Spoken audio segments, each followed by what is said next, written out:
¿Cuál es la importancia de la distinción, descripción y caracterización de los sentidos en la filosofía del ser viviente sensitivo? ¿Y qué aportes o confusiones han traído la especialización del estudio de algunos sentidos por parte de las ciencias biológicas?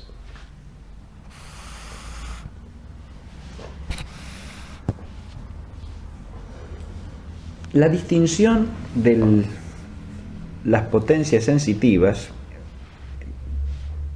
en general, como toda distinción de potencias que caractericen a un ser viviente, tiene una importancia fundamental, porque tenemos que recordar que nosotros, por nuestro modo de conocer, llegamos a captar la naturaleza de los seres físicos a partir de sus actividades. Por lo tanto, la importancia de caracterizar adecuadamente esas actividades, de distinguirlas entre sí del modo debido y ordenarlas entre sí, es enorme desde el punto de vista del conocimiento. Es el medio fundamental que tenemos para llegar al conocimiento de las naturalezas en el orden físico. Remontarnos de las operaciones al ser. Y las operaciones que tienen su especificación por su objeto propio son las que nos llevan a admitir potencias correlativas a esas operaciones.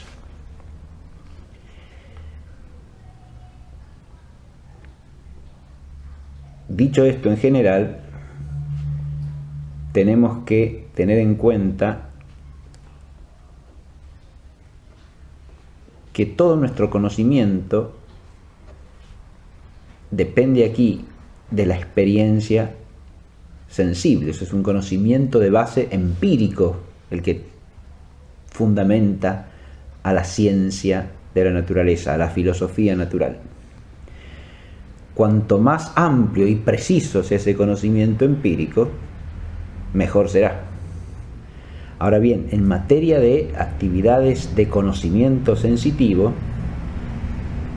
nos topamos con que existe una extraordinaria amplitud y variedad en cuanto a la diversidad de seres sensitivos específicamente distintos. Esto ya lo hemos anotado, lo hemos destacado al considerar esta problemática en general. Cada viviente sensitivo tiene una vida sensitiva que le es propia, con actividades suyas que no siempre implican el mismo tipo de operación sensitiva. Hay seres vivientes sensitivos en los cuales podemos reconocer actividad de sensación táctil y ninguna otra cosa, por ejemplo,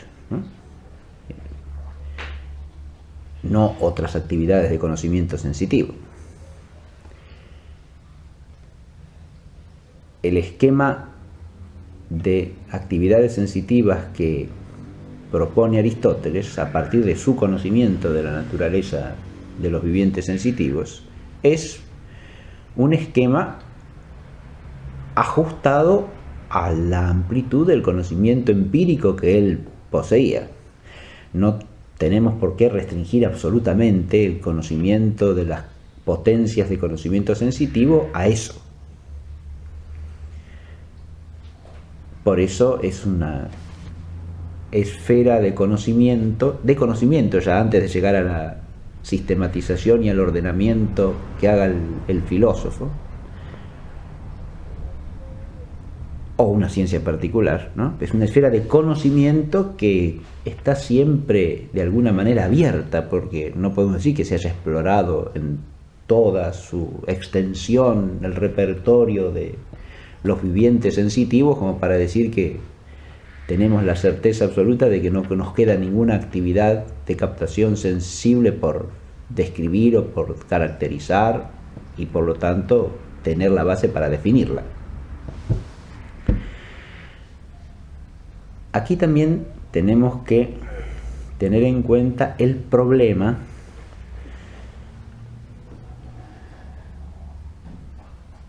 del principio a partir del cual distinguimos las potencias de conocimiento sensitivo, que es el de la especificación por el objeto propio.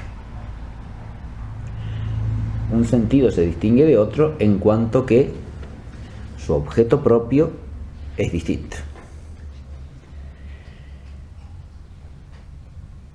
Aplicando este criterio, parece razonable, por ejemplo, distinguir en lo que suele llamarse el tacto más de un sentido, como dijimos en nuestra clase sobre el asunto.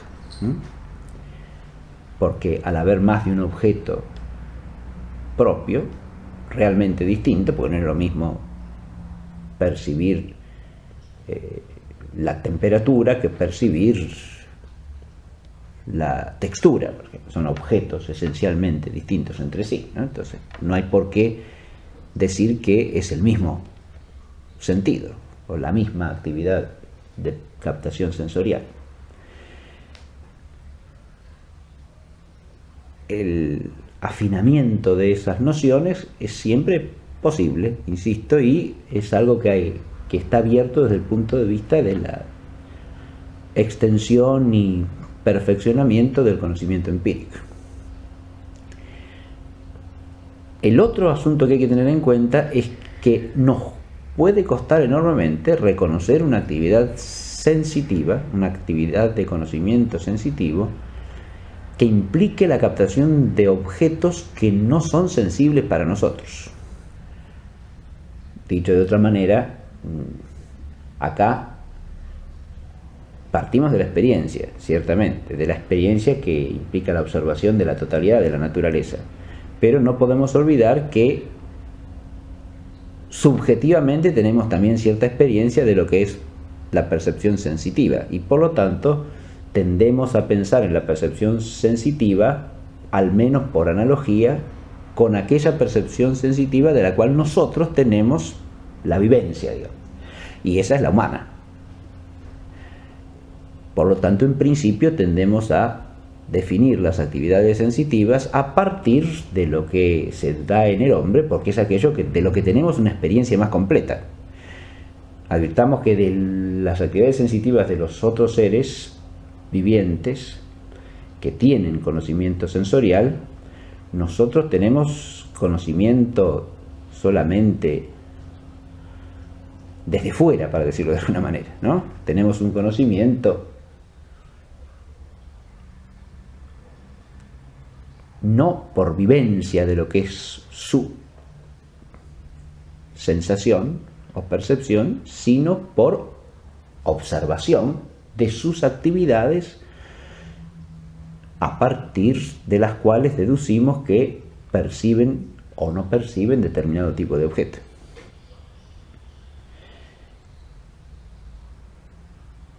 Esto hay que aplicarlo también siempre para la percepción de objetos que sí captamos, pero los captamos al modo humano, ¿no?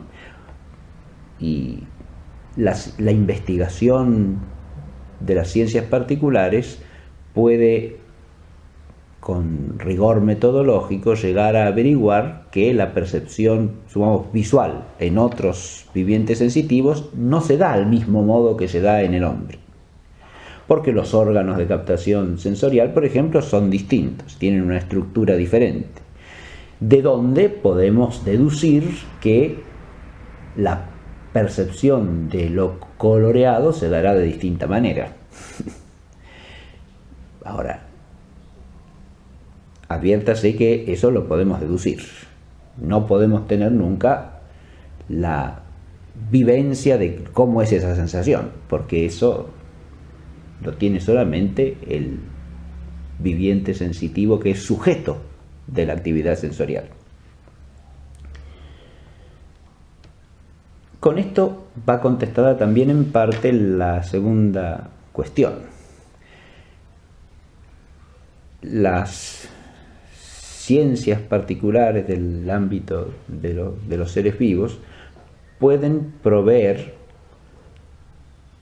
Y esa es una de sus finalidades, ¿no? Información precisa que enriquece enormemente nuestro conocimiento de la actividad sensitiva. De eso y de todas las actividades propias de los seres vivos. Esto también lo podríamos extender a los vegetales, a los animales. La actividad vital estudiada particularmente, específicamente, profundiza y enriquece a la vez nuestro conocimiento del mundo de los seres vivos.